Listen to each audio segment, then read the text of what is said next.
एक बार एक व्यापारी ऊंट खरीदने के लिए बाजार गया और एक सौदागर से ऊंट खरीदकर घर लाया। व्यापारी के नौकर ने देखा कि ऊंट की काठी के नीचे मखमली थैली है और उस थैली में बहुत सारे कीमती हीरे हैं।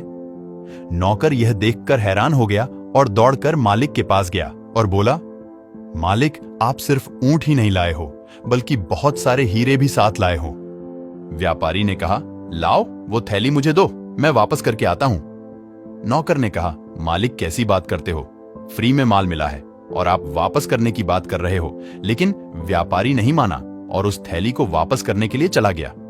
व्यापारी उस सौदागर के पास जाकर बोला, भाई साहब, आपने जो ऊंट मुझे दिया था उसकी काठी के नीचे यह मखमली थैली थी जिसमें आपका बहुत सारा कीमती सामान है। सौदागर यह देख के हैरान हो गया और बोला, अरे ये आपके पास चली गई थी क्या? मैं बहुत देर से इसे खोज रहा था। आप बहुत ही कीमती चीज लौटाने आए हैं, आपका बहुत बहुत धन्यवाद। आप ऐसा करिए, अपनी पसंद का इनमें से एक हीरा ले लीजिए। व्यापारी ने कहा, नहीं, मैं इसमें से कुछ नहीं लूंगा।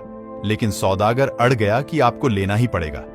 तब व्यापारी ने कहा, मैं पहले ही 2 हीरे निकाल चुका हूं। यह सुनकर सौदागर को गुस्सा आ गया कि यह तो बहुत चतुर निकला। सौदागर ने हीरे गिनना शुरू किया, लेकिन हीरे पूरे थे। उसने कहा, तुमने कौन से 2 हीरे निकाले हैं? तब व्यापारी ने कहा, मैंने 2 बेशकीमती हीरे अपने पास रख लिए। पहला है ईमानदारी और दूसरा है आत्मसम्मान। कहानी से सीख, जिंदगी में पैसा बहुत कुछ होता है, लेकिन सब कुछ नहीं होता।